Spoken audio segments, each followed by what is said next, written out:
राम राम दोस्तों, जय बाबा नीम करोली महाराज जी की। आशा है कि आपके ऊपर भी बाबा नीम करोली जी की अपार कृपा होगी। आपके घर परिवार में भी सभी कुशल मंगल होंगे दोस्तों। यही मैं प्रार्थना करता हूँ सभी देवी देवताओं से।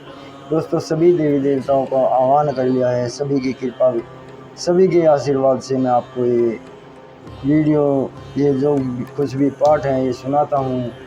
तो इन्हें सुने और पूरा सुने दोस्तों। शुद्ध सरल हिंदी में मैं आपको ये सुनाता हूँ दोस्तों। कोई लाग लपेट नहीं है, कोई दिखावा नहीं है। बस भगवान के आशीर्वाद से आपके सामने बैठा हूँ। जब तक प्रभु की इच्छा है तब तक वे मुझसे करवाते रहेंगे, और जब उनकी इच्छा नहीं होगी तो वो मेरे बस की बात नहीं है दोस्तों। अभी शुरू करता हूँ। भगवान की चाह, कितना सुंदर इसका शीर्षक है दोस्तों। इसे पूरा सुने। भगवान की आपके ऊपर जरूर कृपा होगी। मेरे प्रभु सबके ऊपर कृपा दृष्टि बनाए। भगवान की चाह, ये शीर्षक है दोस्तों इस पाठ का। और ये थोड़ा मैंने बाबा नीम करोली जी की इनकी कृपा से लिखा था दोस्तों। भगवान ना तो घर छोड़ने से ही तत्काल भगवत प्राप्ति होती है, और ना ही घर में फंसे रहने से ही होती है। भगवत प्राप्ति तो होती है भगवान को पाने की तीव्र आकांक्षा से प्रेरित होकर की जाने वाली अखंड साधना से। इस साधना में सबसे पहले आवश्यकता है भगवान की चाह होना। चाह इतनी बढ़े कि उसके सामने अन्य सारी इच्छाएं दब जाएं, मर जाएं सब इच्छाएं। किसी भी वस्तु में मन ना रहे, दिल ना कहीं भी अटके। फिर चाहे घर में रहें या घर से बाहर रहें, कहीं रहा जाए। जब तक शरीर है तब तक शरीर से कुछ ना कुछ करना ही पड़ेगा।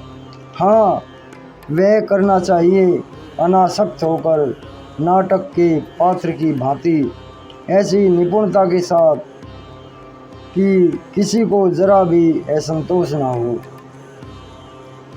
पिता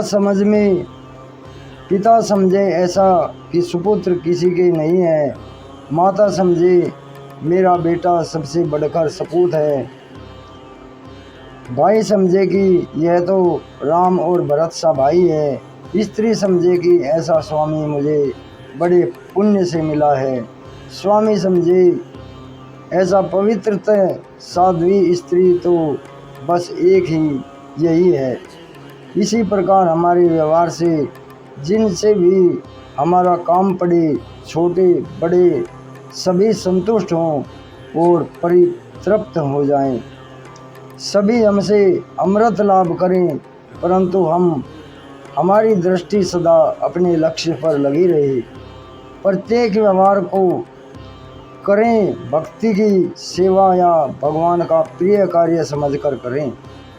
हमारा सोना जागना, खाना पीना, कहना सुनना, रोना हंसना, लेना देना, सभी तो केवल भगवान के लिए ही हैं। हमें सभी को भगवान को ही अर्पित करना है। भगवान को सुबह उठकर उनकी प्रार्थना करें सबसे पहले, और फिर उन्हें कहें भगवान, जो भी मेरा आज दिन भर का कार्य है वो आपकी शरण में करूं। बस इतनी कृपा करना मेरे भगवान। भगवान की प्रीति के लिए ही सब कुछ सौंप दें। जो भी करना है भगवान की प्रीति के लिए करें, अपने लिए कुछ भी ना हो दोस्तों, अपने लिए कुछ भी ना हो। ये जो अहम है इसे बिल्कुल त्याग देना चाहिए। मैं तो कुछ नहीं हूँ, मेरे प्रभु आप ही हो जो कुछ भी हो। मेरे बाबा आप ही हो, आपके शरण में ही मैंने अपना सर्वस्व न्यौछावर कर दिया है। बस इसी इच्छा से हम कहीं भी रहें, हमें भगवान जरूर मिलेंगे दोस्तों, भगवत प्राप्ति जरूर होगी। अपने लिए कुछ भी ना हो, अपने को भी श्री भगवान के ही अर्पण कर दिया जाए। हमने तो कर दिया, फिर किसी भी स्थिति में दुख ना होगा, ना चिंता व्यापेगी और ना ही संसार के किसी काम में अड़चन ही आएगी। नाटक के निपुण पात्र की तरह सभी खेल सुचारू रूप से संपन्न होते रहेंगे। मान अपमान, स्तुति निंदा, हंसना रोना सभी भगवान की लीला के मधुर अंग हो जाएंगे। इस प्रकार अभ्यास करके देखिए, कुछ ही दिनों में अपूर्व शांति और आनंद का अनुभव होगा।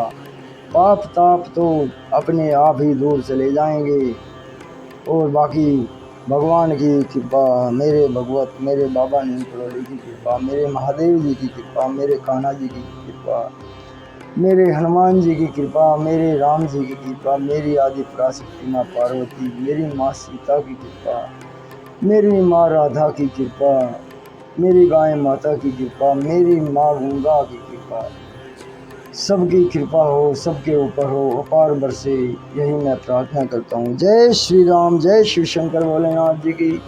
मेरे साथ सभी मेरे भाई बोलेंगे, जय जय श्री राम, जय बाबा नीम करोली महाराज जी की। अभी आज्ञा लेता हूँ दोस्तों। आपको आज का ये भगवान की चाह बहुत ही अच्छा महसूस हुआ होगा दोस्तों। इसे आगे भी शेयर करें। इसमें भगवान की प्राप्ति के लिए बस बाबा जी की कृपा है, उनकी प्रेरणा है। जो मैं तो बावला हूँ, मूढ़ पापी अज्ञानी हूँ, जो मुझे कुछ नहीं पता, बस इनकी शरण में पड़ा, जो लिख दिया सो भला। जय बाबा नीम करोली महाराज।